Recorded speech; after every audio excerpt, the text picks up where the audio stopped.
Good to be here. Pleasure to have you on. To kick us off, give me a 30-second intro into what you guys do at nPlan and tell me how the world's going to look different if your mission plays out the way you want it to. Sure. So nPlan understands construction projects. The world really struggles to build construction consistently on time and on budget. nPlan solves that problem so we can have more consistent delivery of construction projects around the world. The world will look very different when nPlan serves it, in that we'll be able to build bigger projects. We'll be able to do more ambitious projects. Projects where they were simply too risky to have done in the past. nPlan's algorithms will now unlock them and allow the world to move to the next frontier in construction. So there are very many famous examples of projects that have gone way over time and way over budget. Just talk me kind of through a few of the ones that you're aware of and put into context a little bit about how nPlan is going to solve those problems or reduce them. Sure. I can tell you about one of the projects that I worked on. I spent 9 years at Shell as a project manager before starting nPlan. One of the long projects that I got to work on was in Qatar. The company spent several $1 billion trying to build that particular facility. Its project schedule, the Gantt chart used to build it, had 950,000 lines on it. So even an army of us never really knew what we were actually trying to build and how best to build it. Needless to say, we were late because we had no real grasp of the complexity in front of us. We didn't know where our biggest risks were. We often would just fight the fires because intuitively that's what we were programmed to do. We weren't proactive. We were always reacting to problems that we faced during the construction process. With nPlan, we debunk that. We debunk the 950,000 lines. That is not unique. Crossrail here in London, its schedule had 1.1 million lines of activity on it. So this is not a thing that only I experienced at Shell. The way that all of this will change is that the nPlan algorithms will read and decipher that complexity for the human project team. It'll make the human project team smarter, more efficient. It'll show them what to focus on. Don't worry about this, care about this. And that is a very fundamental change in the way we manage large capital projects. And that is fundamentally changing how the world has been building all along. The shift is, before, we used to count on our limited experience to tell us what's our next best action. Now, we'll have an algorithm that has the experience of the world teaching us or guiding us to what the next best action is. Well, I think everyone probably will look forward to a future where projects are delivered on time and on budget. So definitely good news, I think, for a lot of the people that you're going to be serving as well. I want to go more into the mechanics of the business and also the co-founding relationship between you and Alan a little bit later. But to start off with, let's rewind back to demo day. Okay, so you're backstage. 6 months of hard work and blood, sweat and tears and everything that went before to come to that path are resting on your shoulders. You're about to pitch to the audience full of investors. What is going through your head? The way you just described that has just made me sweat again. My palms are sweaty again, and I'm slightly trembling on the chair. So thanks for taking me back to a moment that I don't exactly relish in my emotional state. But that's exactly it. It was probably one of the most emotional days of my life. I was bringing my baby. I was showing the world my baby. I don't have any real kids, but this is the first and probably closest analogy I have to a real child. Alan and I have been, there's so many marriage analogies going in now, but Alan and I have been nurturing our baby for 6 months with Entrepreneur First's help. And for the very first time, I have to show the baby off, like, hey, look how beautiful this is. You should all love it just as much as I do. And that's hard because you don't know what people in the audience will receive. You don't know how they'll listen to you. You don't know. Well, I didn't even know how well I'd do on a stage. It's the emotion play is one that you go into all sorts of rabbit holes of scenarios like, oh, if I don't say that right, then they might think this, and this might happen, and then this might happen, and oh no, and it's just emotional turmoil. What ended up happening, of course, is it all worked out, and it's quite hard to actually see that when you're in the moment. So backstage, what used to happen? There was lots of practice. Never have I said the same words more often. I can still say my entire demo day pitch in my sleep. It's ingrained. I don't think it'll leave me for many years. But coming out of demo day, and yes, everything worked out. And everything worked out for everyone. There was 100% success. No one got it wrong. And I wish I was more emotionally mature to know that everything would have been okay. But at the same time, had I had that complacency in my mind, I may not have performed to the level that I did on the day. I think it's definitely understandable. Talk me through the preparation process for it then. So how many weeks beforehand were you starting to draft the pitch? How many times was it refined? Who were you seeking feedback from? Just give me a little rundown of what happened before. So EF suggests we start a month before. And most of us do. I did at least. Starts it off with bullet points about what are the key things you want to say. And then it morphs into the first script you write, roughly 3 weeks before. The first feedback we got was, this is rubbish. Like, just do it all over again. We're like, what? This is our best, this was a really strong attempt at getting this right.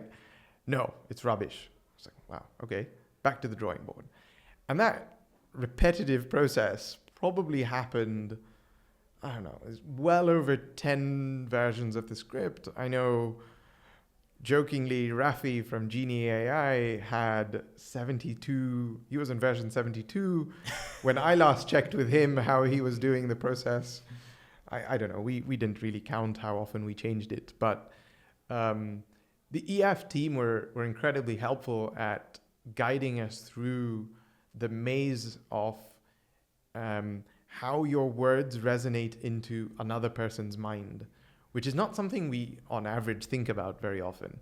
And to really try and dissect how you speak, what you say, and what it means is quite an art that, well, frankly, I didn't have any of those skills before I came to EF. So as harsh as it was to constantly redo the script, and I probably wish I didn't have to redo it as often as I did, it's the learning process that counts. So, in theory, I should be much better at this from now onwards. And after going through the process, would you give any advice to any entrepreneurs listening to this who are about to go and pitch, whether it's to a VC in a meeting or to a bigger audience in a pitching competition? Practice. No matter how well you think you know how to talk about yourself or your company, you don't. And you never will. I never will get there. And I mean that because our painful practicing process of iteration and getting feedback, honest feedback, about the script is what made it what it was on demo day. A seamless delivery of a powerful message. And that never comes naturally, no matter who you are. Yeah, I think parallels can definitely be drawn to the business itself as well, right, on that, in terms of doing things and getting feedback and continuing to iterate rapidly. Let's talk about then the consequences of that demo day pitch, which obviously went well, which was you went away on holiday for a few days. And a few days after coming back, you had a term sheet on your desk. And then very soon afterwards, you had another one. And you're sitting in a place right now where you've got 4 on the table, which is pretty unprecedented for most startups at this stage of your journey. Talk to me about what that experience has been like and how you're now thinking about choosing investors, because again, many startups don't have the benefit of doing that. But how did your perspective change after that first term sheet? And then what's kind of been happening since then? So I think we came at this fairly naively. Yes, I went on holiday right after demo day, right? That's a very naive thing to do. To all the founders out there, please don't go on holiday right after you pitch. That's a bad idea. Anyway, it worked out okay for us. But yes, you're right. 4 days after coming back from holiday, first term sheet, which is substantially faster than any company would ever achieve in any environment. What happened then was we literally overnight realized this is a lot more interesting than we initially thought. Yes, of course, the founders have a vested interest in the company, but you only get confirmation of how interesting it really is when someone else says it's interesting and is willing to put a substantial amount of money behind it. 4 days was probably too soon, but it worked in our favor because fundraising is a momentum building process. You build at seed hype for your company. It's hype based on what you do, the problem you solve, the market you're in, the team you come with, which is all very important factors. But it's also your ability to sell. Just like you sell to customers, you sell to investors. And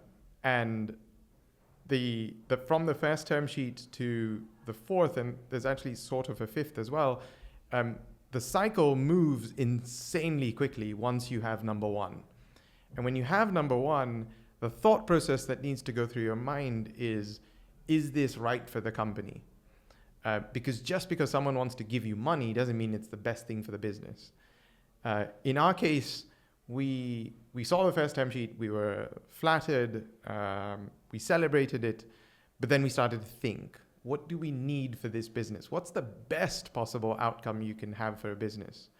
Entrepreneur Fest all along teaches us to bake ambition in early. Matt Clifford's exact words.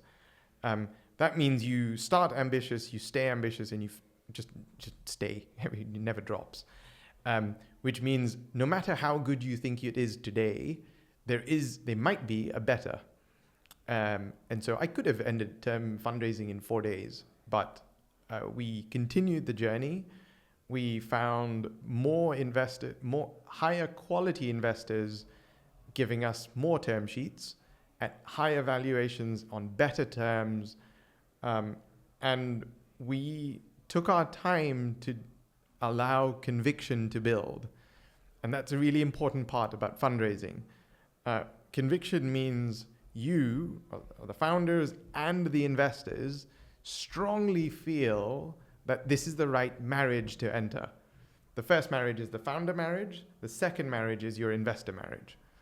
And rushing it means that you've not spent enough time building that conviction. So I'm actually saying conflicting things now, because I've just said it's really important to get your first term sheet to build momentum in the system. But then I've also said to take your time and do things with conviction. If you can do both, which I guess without really knowing we were doing both, you'll end up in a very powerful position with your investors. So when you've been going into meetings with investors as well, I know you said, the first term sheet came in so quickly. Did that have naturally a very different kind of psychological influence in terms of, going into the meetings with a bit of a swagger and knowing that really you can kind of, you've got something in the bag already and, you've got something to play with. So did that kind of change the tone and did you feel that as well in the meetings? Yeah. Yes. Knowing you have a backstop is insanely valuable. Investors, in my experience, have the sixth sense of knowing when the founder needs them and when the founder doesn't need them. And when you don't need an investor, they know it. Whether you say it or not, and by the way, I have A/B tested that. So should you tell an investor at the start of the meeting that you have a term sheet, or or at the end, or should you just not tell them? And the answer is remarkably, they will know no matter what, um, which is an interesting way, because the only way they'd be able to tell that, assuming they don't have networks to actually find out that kind of information, is the way you come across. And coming across in a position of confidence is always, always more powerful, and will take you to a better place in the end. So I think my tip for whether or not a fellow entrepreneur has a term sheet or not is to always remember you are the one in power. Never think that an investor is superior to you.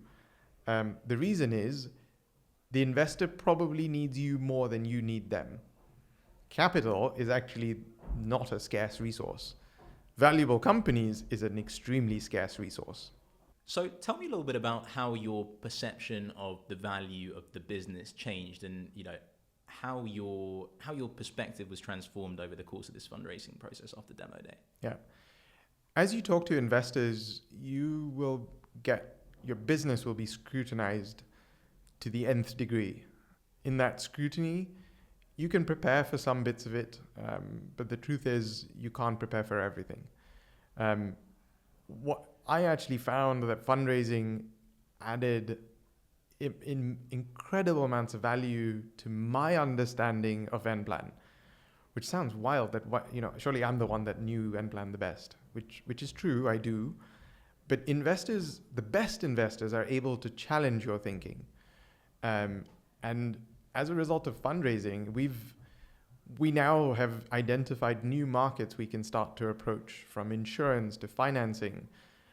We've identified strategies in which we monetize our data assets, which frankly we just didn't have before we started fundraising. So fundraising is more than just trying to bring capital into the business. Fundraising is your way of learning about your business with an incredibly powerful magnifying lens.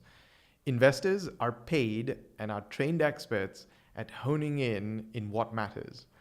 At least the best ones are. So at nPlan, you've now received one of the highest valuations of any EF company to date. How has that changed your perspective on what you're doing and your ambition for the future? Sweaty palms, I guess. Again. No, I mean, it's to have the investor community or the external community feel strongly believe that we are valued at where we are is a testament to our ambition and our investors' ambition as to where this company will go. What that changes is our mental state as to where we need to take the company over the next 6, 18, 24, 5 years, 10 years. Everything has notched up. When your valuation increases at seed, the curve just gets steeper further on. And so we've had to mentally gear ourselves for a steeper, harder, faster journey in front of us. I think the only thing that we would say out of that is we're excited. We're ambitious about what we're doing. We know why it matters and why it'll change the world. We're excited by what we do. And we're thrilled that we're going to be backed to be able to achieve our ambitions. So we've gone from demo day to fundraising and the success that you've enjoyed so far in those spheres. But let's go all the way back to the beginning and your decision to start this kind of entrepreneurial path and join EF. What was going through your mind when you decided to apply to EF, and why did you end up making that decision in the end? Put it simply, one of the EF partners, Nadav Rosenberg, convinced me. The truth is, I did not have entrepreneurship as a long-standing dream of mine. I was actually trying to learn about how EF's model works as I was working in the government, and in that process, EF managed to convince me that entrepreneurship is the best possible thing I can do with the rest of my life. and essentially there was just one thing that got me, which is a question, which is how do you think you can make the most impact in the world? To which the answer is never going to be by continuing to work in the corporate environment I'm currently in. So then how will you make the most amount of the biggest impact to the world? Well, it's to do the things that I know best and try and make the biggest impact from the powers that I can collect, which equals start your own company. Now, for those that don't really know, which is me, I had no idea how to start a company. I didn't know where to find co-founders, which is, of course, the genesis behind EF. So tell me about the co-founding relationship. From what I understand, it was more or less love at first sight, to return to the marriage analogies. So you walked into the room at the start of kickoff week. What happened next? Well, it was before that. Alan and I met through the EF dashboard, which is like a Facebook page for all the EF participants. We met there. I saw his profile. I sent him an email. Hey, let's have coffee. And this was maybe a month and a half before the cohort actually kicked off. We met. We got along. Things were all nice. I did meet other people. I didn't just meet Alan. But by the time it came to kickoff week, I had spent, a couple of hours with Alan and had started to build a trust and relationship with him. I think for me, the biggest thing that made me say Alan is the right co-founder, and not just the right, by far the best co-founder, wasn't any analysis. It was what my gut told me to do. And it turns out my gut was pretty good.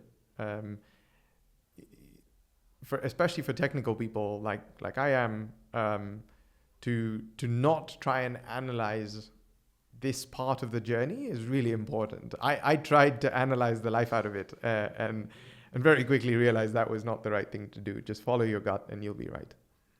And from the early stages of working together, what was the process by which you started to assess the kind of scale of what you wanted to do? Because, of course, like you were saying before, EF is all about baking ambition early at the start.